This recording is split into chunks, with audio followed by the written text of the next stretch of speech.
రెండు శిబిరాల పోరులో ఎటూ తేల్చలేక బుర్ర బద్దలు కొట్టుకుంటున్న తమిళనాడు గవర్నర్కు మరింత కన్ఫ్యూజన్ క్రియేట్ చేశాడు అటార్నీ జనరల్. బల నిరూపణకు అవకాశం ఇవ్వాలంటూ అటార్నీ జనరల్ ముకుల్ రోహత్కి ఇచ్చిన సూచన మరింత సందిగ్ధ పరిస్థితికి తెరలేపింది. రాజీనామా ఆమోదింపజేసుకున్న పన్నీర్ సెల్వాన్ని బల నిరూపణకు ఆదేశించేలా లేక అసెంబ్లీలో సభ్యత్వమే లేని శశికళను అడగాలా? ఈ రెండూ కాకుండా సరికొత్త విధానంలో బల నిరూపణకు తెరలేపాలా?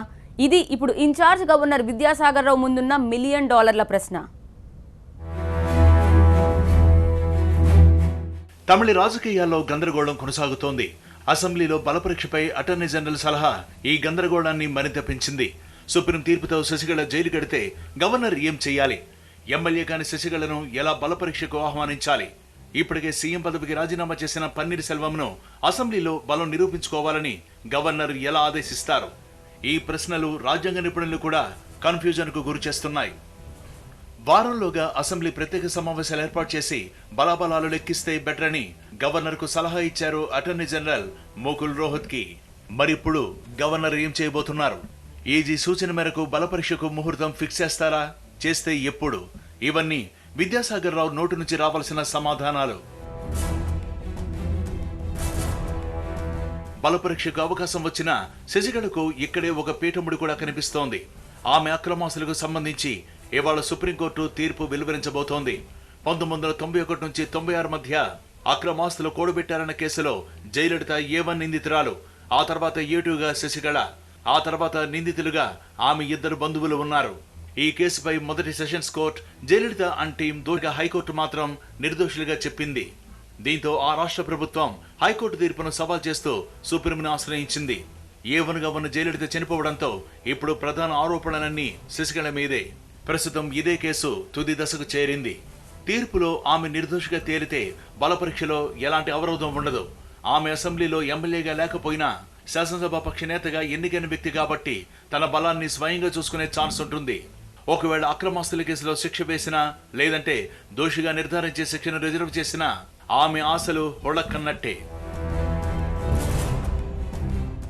ప్రస్తుతం ఉన్న పరిస్థితుల్లో శశికళ దగ్గర ప్రభుత్వాన్ని ఏర్పాటు చేయడానికి కావలసిన మెజార్టీ ఉంది. కానీ కోర్టు తీర్పు ఆమెకు అనుకూలంగా వస్తుందా, వ్యతిరేకంగా వస్తుందా అన్నదే పాయింట్. జడ్జిమెంట్ వ్యతిరేకంగా వస్తే కాస్తలో కాస్త సెలవం పాలట పన్నీరే అవుతుంది. అసలు మొదటి నుంచి ఆయనలో ఇదే ధీమా ఉన్నట్లుగా కూడా విశ్లేషకులు భావిస్తున్నారు. అందుకే ఏమాత్రం బలం లేకపోయినా 8 మందిని వెంట పెట్టుకుని బల పరీక్షకు సై అంటున్నారాయన. కాకపోతే ఎమ్మెల్యేల బలం ఎక్కువ ఉన్నవాళ్లనే ప్రభుత్వం ఏర్పాటుకు గవర్నర్ ఆహ్వానిస్తే మంచిదని సలహా ఇస్తున్నారు న్యాయ నిపుణులు. 120 మంది 130 మంది ఎమ్మెల్యేలు ఉన్నారని సంతకాలు పెట్టించి కాగితాలు ఇచ్చి నన్ను పెట్టపని ఆ వారం రోజులు అయింది. ఇప్పటికీ ఆమెను రైటో తప్పో ఆమె చేతిలో ఎమ్మెల్యేలు ఉన్నారు కాబట్టి ఆమెను పిలవాలి, ముందర పిలిచి గవర్నమెంట్ ఫారం చేయాలి. కాకపోతే ఆమె సరిగా కాన్ఫిడెన్సు లెజిస్లేటివ్ సపోర్ట్ లేదని అనుకుంటే వారం రోజుల లోపల 4 రోజుల్లోనూ నీ బలాన్ని నిరూపించుకోమని చెప్పచ్చు. అంతేగాని ఇంకొక అతను రిజైన్ చేసి గవర్నర్గా చీఫ్ మినిస్టర్గా రిజైన్ చేసి ఆయన ఆపద్ధర్మం ముఖ్యమంత్రిగా ఉంటూ నేను పొరపాటుగా చేశాను రిజైన్, నా రిజిగ్నేషన్ ఇప్పుడు నేను వెనక్కు తీసుకుంటున్నాను, నేను చీఫ్ మినిస్టర్గా కంటెస్ట్ చేయాలని ఉన్నాను అంటే ఆయనకు వెసిలేట్ చేయడానికి 5 మందో 6 మందో 7 మందో ఎమ్మెల్యేలు ఆయన దగ్గర వచ్చారు. ఒక ఎంపీలు మటుకు చేస్తున్నారు. ఎవరు ఆయన్ను ఈ పనులు చేయడానికి ప్రోత్సహిస్తున్నారు, ఎవరు ఇది చేస్తున్నారని ఆలోచిస్తే గవర్నర్ సొంతంగా వ్యవహరించకుండా ఇతరుల చేతిలో తన యొక్క రాజ్యాంగ విచక్షణాధికారాలను కానీ ఆలోచన పరిధి కానీ అధికార పరిధిలోని వాడు ఆలోచించకుండా ఎవరో చెప్తే పైనుంచి ఎవరో వాళ్ళ తొత్తుగానో వాళ్ళు చెప్పినట్టు చేస్తున్నాడే కానీ గవర్నర్ సొంతంగా వ్యవహరించలేదు. అటు శశికళకు ఇటు పన్నీర్ సెల్వంకు మద్దతుగా అసెంబ్లీలో 2 అసెంబ్లీ తీర్మానాన్ని ప్రవేశపెట్టాలని, ఎవరు నెగ్గితే వారికి సీఎం పీఠం ఇవ్వాలని అటార్నీ జనరల్ సలహాలోని సారాంశం. అయితే ఇప్పటికే సీఎం పదవికి పన్నీర్ సెల్వం తన పదవికి రాజీనామా చేశారు. ఆయన బలం నిరూపించుకోమంటే సీఎం పదవికి చేసిన రాజీనామాను గవర్నర్ ఆమోదించలేదని అర్థం. కానీ గవర్నర్ పన్నీర్ సెల్వం రాజీనామాను ఆమోదించినట్టు ఇప్పటికే ప్రకటించారు. దీంతో అయోమయంలో ఉన్న గవర్నర్కు అటార్నీ జనరల్ సలహా మరింత సందిగ్ధతకు గురిచేసింది. శిక్ష పడుతుందా పడదా అనేదానికి ఆవిడ ముఖ్యమంత్రి అవ్వచ్చా అవ్వకూడదా అనేదానికి అసలు సంబంధమే లేదు. ఎందుకంటే శిక్షకి ఇవాళ ఆవిడ ముఖ్యమంత్రి అవ్వడానికి సంబంధం లేదు. ఎవరైనా దారిన పోయిన వాళ్ళు ఎవరైనా కూడా ముఖ్యమంత్రి అవ్వచ్చు. వాళ్ళు 6 నెలల పాటు మంత్రిగా కొనసాగచ్చు. కొనసాగిన తర్వాత 6 నెలల్లో వారు మళ్ళీ ఎన్నికవ్వాలి, ఎమ్మెల్సీ గాను ఎమ్మెల్యే గాను ఎన్నికయ్యి వారు కంటిన్యూ అవ్వాలే తప్ప 6 నెలల థియరీ తప్ప మిగతావి ఏమీ లేవు. వాళ్ళు ఆవిడ కన్విక్టెడ్ కాదు కాబట్టి ఆవిడ ఖచ్చితంగా అవ్వచ్చు. దానికి మునిపెట్టడం అనేది లేకపోతే శిక్ష పడుతుందేమో అని ఎదురు చూస్తున్నామంటే మీరు శిక్ష వేయించడానికి ఎవరితో అన్న బేరాలు కుదుర్చుకున్నారా అనే ప్రశ్న కూడా అడిగే అవకాశం మనందరికీ ఉంటుంది. అట్లాగే గవర్నరు, సెంట్రల్ గవర్నమెంట్ కూడా మరి ఆ విధంగా ఈవిడ్ని చేయటానికి ఏమైనా ప్రయత్నం చేస్తున్నారనే అనుమానం ఉంటుంది. ఆదాయానికి మించి ఆస్తుల కేసులో శశికళపై సుప్రీం తీర్పు రాగానే గవర్నర్, అటార్నీ జనరల్ ఇచ్చిన సలహాపై నిర్ణయం తీసుకునే అవకాశాలున్నాయి. వారం రోజుల వ్యవధిలో బల నిరూపణ జరపడం ఉత్తమమని అటార్నీ జనరల్ సూచించారు. ఈ మేరకు ఇచ్చిన సలహాలో అటార్నీ జనరల్ వాడిన కొత్త పదబంధం ఆసక్తిని రేకెత్తిస్తోంది. కాంపోజిట్ ఫ్లోర్ టెస్ట్ అంటూ కొత్త పదబంధాన్ని వాడుతూ అటార్నీ జనరల్ ఇచ్చిన న్యాయ సలహాను ఎలా అమలు పరుస్తారన్నది ఇంట్రెస్టింగ్ గా మారింది. సరికొత్త ఫ్లోర్ టెస్ట్ ఎలా జరుగుతుందన్న అంశం శాసనసభ్యుల్లోనూ చర్చనీయాంశమైంది. తమిళనాట రాజకీయ అనిశ్చితిని తొలగించడానికి attorney general Mukul Rohatgi governor Vidyasagar రావుకి ఇచ్చిన సలహాపై ఇప్పుడు సర్వత్రా చర్చ జరుగుతోంది. అసెంబ్లీలో ఎవరికి ఎక్కువ బలం ఉందో తేల్చడానికి కాంపోజిట్ ఫ్లోర్ టెస్ట్ నిర్వహించాలని గవర్నర్ కు సలహా ఇచ్చారు ఏజీ. ఒకే పార్టీకి చెందిన 2 నేతలు సీఎం పదవి కోసం పోటీ పడుతున్నప్పుడు కాంపోజిట్ పోస్ట్ టెస్ట్ నిర్వహించడం ఆనవాయితీగా వస్తోంది. గతంలో యూపీలో కళ్యాణ్ సింగ్ వర్సెస్ జగదాంబ పాల్ మధ్య సీఎం కుర్చీ కోసం యుద్ధం జరిగినప్పుడు సుప్రీంకోర్టు జోక్యంతో కాంపోజిట్ ఫ్లోర్ టెస్ట్ ను నిర్వహించారు. ఇప్పుడు తమిళనాడులో అదే పద్ధతిని అనుసరించాలని గవర్నర్ కు సలహా ఇచ్చారు అటార్నీ జనరల్. 1998లో ఉత్తరప్రదేశ్లో కళ్యాణ్ సింగ్, జగదాంబికా పాల్కు మధ్య బీజేపీలో సీఎం కుర్చీ కోసం రగడ జరిగింది. సుప్రీంకోర్టు తీర్పుతో అక్కడ అసెంబ్లీలో బలపరీక్ష నిర్వహించారు. మెజార్టీ ఎమ్మెల్యేలు కళ్యాణ్ సింగ్ మద్దతు ఇవ్వడంతో ఆయన సీఎం పీఠం ఎక్కారు. కాంపోజిట్ ఫ్లోర్ టెస్ట్ లో ఆయనే నెగ్గారు.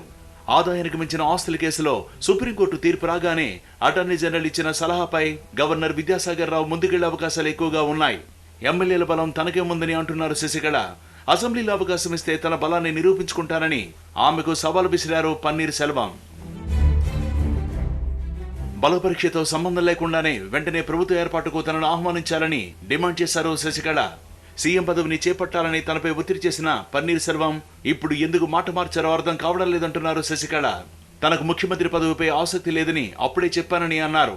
తాను తాత్కాలిక ముఖ్యమంత్రిగా మాత్రమే ఉంటానని పన్నీర్ సెల్వం పదే పదే చెప్పారని అన్నారు. వెంటనే తనను ప్రభుత్వ ఏర్పాటుకు ఆహ్వానించాలని గవర్నర్ను డిమాండ్ చేశారు శశికళ. తనకు మద్దతిస్తున్న ఎమ్మెల్యేల జాబితాను గవర్నర్కి ఇచ్చినప్పటికీ ఎందుకు ఆలస్యం చేస్తున్నారో అర్థం కావడం లేదన్నారు. కోర్టు తీర్పు వరకు వేచి చూసే ధోరణిలో గవర్నర్ ఉండటం విడ్డూరంగా ఉందన్నారు. న్యాయ సలహా పేరుతో పన్నీర్ క్యాంపు బలపడేందుకు సహకరిస్తున్నారని ఆరోపించారు.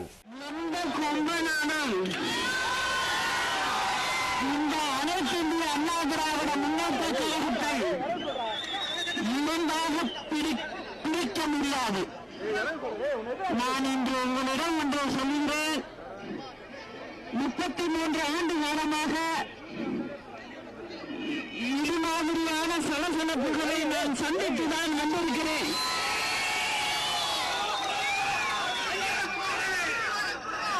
இரண்டு பெண்கள் மட்டும் இருந்து 33 ஆண்டு காலமாக రాత్రంతా గోల్డెన్ బే రిసార్ట్స్ లోనే ఉన్నారు శశికళ.